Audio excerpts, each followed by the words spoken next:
Hello नमस्कार दर्शकों, झनक सीरियल में आप सभी का स्वागत है। बेल आइकन को प्रेस कर लीजिए, लाइक और सब्सक्राइब शेयर करना ना भूलें। आज के एपिसोड में हम देख रहे हैं जहाँ पे ऋषि जो होता है वो झनक को समझाता है कि झनक प्लीज़ तुम इस तरह से वीक मत हो, मैं तुम्हारे साथ हूँ और मैं तुम्हारा हमेशा साथ दूंगा, लेकिन इसके लिए तुम्हें स्ट्रॉन्ग, तुम्हें आज तक जो भी तुम्हारी किस्मत ने नहीं दिया वो सब तुम्हें मिलेगा, देख लेना।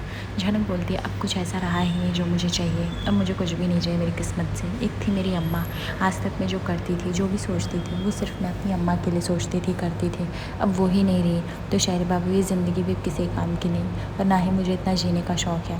तभी ऋषि बोलता है झनक कि तुम कैसी बातें कर रहे हो। आई नो कि एक बच्चे के लिए उसकी माँ का छिन जाना बहुत ही पेनफुल होता है, बट इसका मतलब ये नहीं कि वो जीना छोड़ देगा या कुछ करना छोड़ देगा। देखो झनक, तुम्हारी आगे की लाइफ पूरी पड़ी है, तुम ऐसा नहीं कर सकती, ठीक है। तभी यहाँ पे झनक बोलती है शायरी बाबू एक बात और, प्लीज़ आप जब शहर जाइएगा तो अदिति दीदी से पहली बार शादी करके ही लौटिएगा। वो आई थी, वो बहुत गुस्सा होकर गई है यहाँ से, मैंने भी उनके साथ बदतमीजी से बात कर ली, वो बहुत हर्ट हो गई। मैं ये सब करना नहीं चाहती थी, लेकिन मैं क्या करूँ, मैं इतनी डिस्टर्ब थी, अम्मा का वो सब चल रहा था, इसलिए मेरे मुँह से ये सब निकल गया नाम सुना। नहीं तो मैं कभी भी ये सब नहीं बोलती हूँ शायरी बाबू, आपको सब अच्छे से पता है, मुझे किसी को हर्ट करने का ज़रा भी अंदाज़ा भी नहीं रहता है। प्लीज़ मेरी तरफ से आप उनसे माफ़ी मांग लीजिएगा, सॉरी बोल दीजिएगा। तभी ऋषि बोलता है झनक आर यू मैड, तुम क्या बोल रहे हो, किस चीज़ की सॉरी, वो सब सिर्फ एक सिचुएशन थी, दैट्स इट, इससे ज़्यादा कुछ भी नहीं। किस बात की सॉरी बोल रही हो, ऐसा कुछ भी नहीं है। मैं अदिति से जाऊँगा, ज़रूर बात करूँगा इस बारे में, but you don't said to sorry, okay. तभी यहाँ पे झनक बोलती है शायरी बाबू आपने हमारा बहुत साथ दिया, उसके लिए थैंक यू। तभी ऋषि बोलता है मुझे पता है तुम सोचो मैं इतना बुरा इंसान हूँ, बट स्टिल मैं अच्छा हूँ। तभी झनक बोलती मैंने ऐसा कभी नहीं सोचा, मैंने हमेशा आपके लिए अच्छा सोचा है। तभी ऋषि बोलता मजाक कर रहा हूँ, आई नो कि बट इन पास्ट में मैंने तुम्हारे साथ बहुत गलत बिहेव किया, तुम्हारा हमेशा बेइज्जती किया, तुमको हमेशा नीचा दिखाया, बट झनक तुमने कभी ये सब करने की कोशिश नहीं की। दूसरी कोई लड़की औरत होती तो मेरे ऊपर केस कर देती, ये सब सोचती, लेकिन तुम्हें बहुत सारे चांस मिले जहाँ तुम मेरा फ़ायदा उठा सकते हो, बट तुमने ऐसा कुछ भी नहीं किया। उसके बाद गांव के सभी लोग वेट कर रहे होते हैं ऋषि को विदा करने के लिए, जहाँ पे पराशर कहता है दामाद बाबू आप जा रहे हैं, अगर आप थोड़े दिन रुक जाते तो बढ़िया रहता, बिटिया का मन भी लगा रहता, परीक्षा भी देती। तभी ऋषि बोलता है हाँ मैंने उसको समझा दिया, वो अपने एग्ज़ाम की तैयारी करेगी, जैसे उसका एग्ज़ाम हो जाएगा फिर उसको कोलकाता लेके जाऊँगा मैं, बट अभी के लिए उसको ये एग्ज़ाम तो पास करना ही पड़ेगा। तभी पराशर बोलता है वैसे दामाद बाबू आप इतने दिन रुके तो अच्छी बात है, 2-4 दिन और रुक जाइए।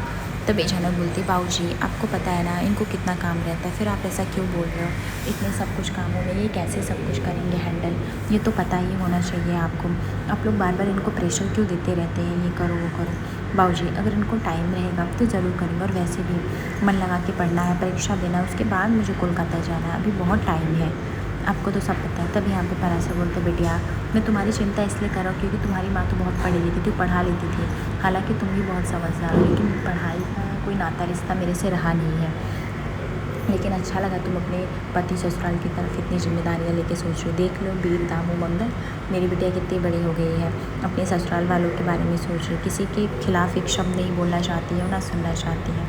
खुशी हो रही है बिटिया तुम्हारा ये समझदारी देख के, मैच्योरिटी देख के। तभी ऋषि बोलता है चलिए मैं आप लोगों से विदा लेता हूँ, झनक अपना ध्यान रखना, खूब मन लगा कर पढ़ाई करना, कोलकाता के एक अच्छे कॉलेज में तुम्हारा एडमिशन भी कराना है, और कभी भी किसी चीज़ की ज़रूरत पड़े तो मुझे कॉल कर देना, नंबर तो तुम्हारे पास है ही मेरा। तभी झनक बोलती है शायरी बाबू ये सब की कोई ज़रूरत नहीं, और आप इसे भी इतना क्यों करेंगे मेरे लिए, मैं कर लूँगी जितना भी मैनेज है गाँव में रह के। तभी यहाँ पे पराशर बोलता है बिटिया दामाद बाबू कह रहे हैं ज़रूरत तो पड़ेगी, अब वो ही तो है तुम्हारा जीवन संसार में सब कुछ।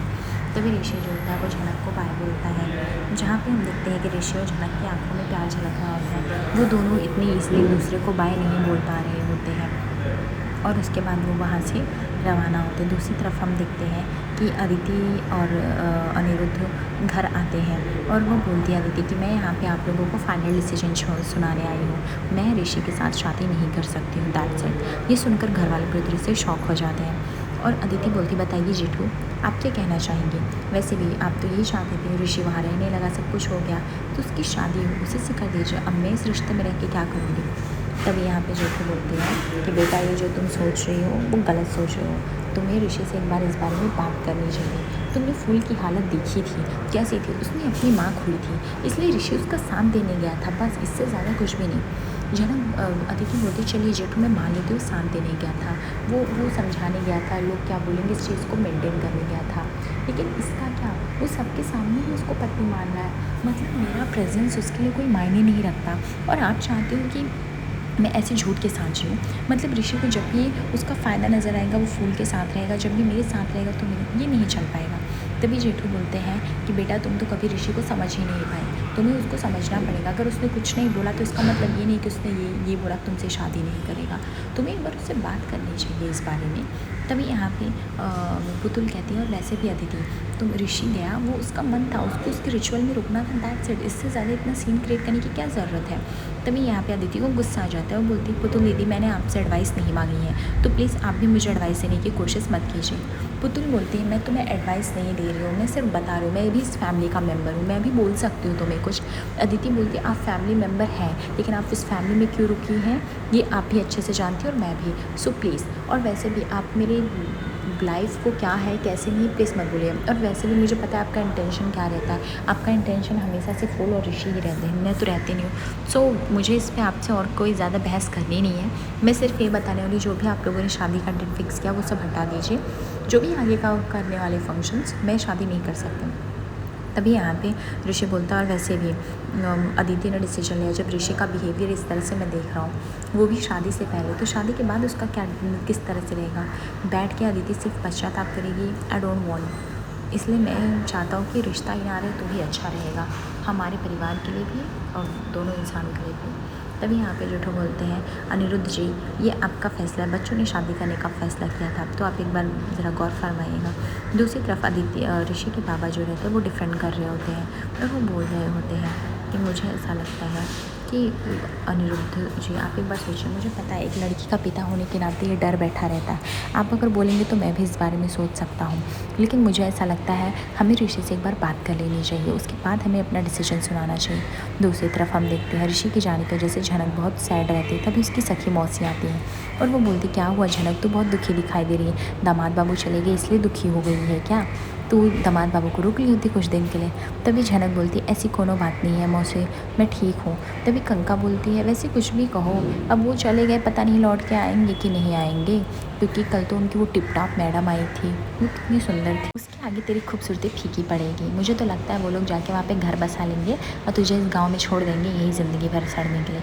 ये सुनकर तो फूल रानी को गुस्सा आ जाता है और रानी बोलती है कि ये सब क्या बकवास है कंका, आज के लिए तो छोड़ दे, उस बच्ची के जहर में इतना जहर क्यों घोल रही है तू, शुभ शुभ भी बातें कर सकती है क्या, तूने देखा नहीं दामाद बाबू ने उस लड़की के आगे भी झनक को चुना था, वो लोग साथ में रुके, उनका रिश्ता पवित्र है, तो ये सब मत बोल। वो झनक को सिर्फ रोक के गए परीक्षा देने के लिए, देखना एक बार परीक्षा हो जाएगा तो झनक को लेके जाएंगे। झनक इसकी बात का छोड़, कंका तू जा यहाँ से। तभी वैसे ही कंका वहाँ से चली जाती है। उसके बाद रानी मौसी बोलती मैं तेरे लिए पानी लेके आती हूँ बेटा, तू पी ले।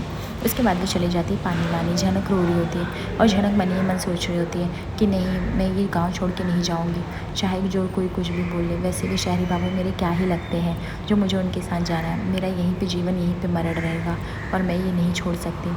दूसरी तरफ हम देखते हैं कि अनिरुद्ध के फैसले से सब चकमा जाते हैं। तभी ऋषि की मॉम जो होती है तनुजा जो होती है अनिरुद्ध से रिक्वेस्ट करती है, अनिरुद्ध दा मुझे पता है कि आप दीदी के लिए अच्छा सोच रहे हो और हमसे बहुत गलतियाँ हुई हैं, पर हम ऋषि से एक बार बात करते। ऋषि बचपन से लेकर आज तक कभी ऐसा नहीं हुआ, कभी किसी लड़की को आँख उठा के नहीं देखा, अचानक से वो इतना बदल नहीं सकता है, हमें लग रहा है बात कुछ और है। तभी अनिरुद्ध बोलता है ज़रूर वो ऐसा नहीं था, अगर वो ऐसा होता तो हम यहाँ रिश्ते की बात करने आते ही नहीं कभी, वो ऐसा नहीं था, लेकिन जब से उसकी शादी कुछ वो इस तरह से बर्ताव कर रहा है। आप लोगों की क्या राय लगती है, आपको लगता है ये रिश्ता हमें चलाना चाहिए, ज़ोर ज़बरदस्ती वाला रिश्ता? मुझे नहीं लगता है इट वुड बी वर्क। तभी यहाँ पे तनुजा बोलती है कि मैं एक बार बात तो कर लेती हूँ ऋषि से। यह सुनकर अदिति बोलती कोई ज़रूरत नहीं आप लोग को बात करने के लिए। बड़ो माँ बोलती है कि अच्छा अदिति ये तुम मुझे बताओ, तुम उसकी पत्नी होने वाली हो ना, मंगेतर हो, तुम उसको हक से तो ला सकती थी ना गाँव से, क्यों नहीं ज़बरदस्ती लाई? अदिति बोलती है हक से तब लाती ना जब वहाँ पे कोई उसके साथ ज़ोर ज़बरदस्ती कर रहा होता, वहाँ पे वो खुद अपने कंसेंट से अपने मन से वो लोग रूम में सोए हुए थे। जब मैंने वो रूम नॉक किया तो वो लोगों ने रूम खोला, और आपको क्या लगता है मैं जाऊंगी और ऋषि छोटा बच्चा मेरे साथ आ जाएगा? उसने डिनाई किया मेरे साथ आने के लिए, उसने और फूल ने मेरे साथ बदतमीजी की। मैं ये सब नहीं सह सकती, मैं अपना इतना एम्बेरसमेंट नहीं करा सकती। हालांकि मैं ऋषि से प्यार करती हूँ, लेकिन इसका मतलब ये नहीं कि मैं हर टाइम पे अपनी लाइफ के साथ कॉम्प्रोमाइज़ करती रहूँगी, ये नहीं हो पाएगा मुझसे। दूसरी तरफ हम देखते हैं झनक जैसे ही पढ़ने बैठती है उसकी दोनों सखियाँ आ जाती हैं और वो बोलती है झनक तू क्यों पढ़ रही है। तभी झनक बोलती है अरे तुम लोग भी पढ़ो, एग्ज़ाम आ रहा है ना। तो उसकी दोनों सखियाँ बोलती नहीं रे, हम लोग नहीं पढ़ सकते, तुझे पता है ना अभी हमारी शादी होने वाली, पता नहीं हम एग्ज़ाम दे पाएंगे कि नहीं दे पाएंगे। झनक बोलती ये क्या बात हुई, तुझे तो नहीं करनी ना शादी, फिर तुम लोग क्यों कर रहे हो। तभी उसकी सखियाँ बोलती शादी तो तुझे भी नहीं करनी थी, गाँव वालों ने कर दी ना ज़बरदस्ती, वैसे हमारी भी हो जाएगी। वैसे तो शहरी बाबू चले गए, तुझे अच्छा लग रहा है कि एकदम दुखी दुखी होकर बैठी हो, उनको रोक लिया होता कुछ दिनों के लिए। तभी झनक बोलती है तुम लोग क्या बातें कर रहे हो, उन्हें काम रहता है, वो सरकारी अफसर है, वो नहीं रुक सकते हैं, मुझे पढ़ना है इसलिए मैं इधर रुकी हुई हूँ।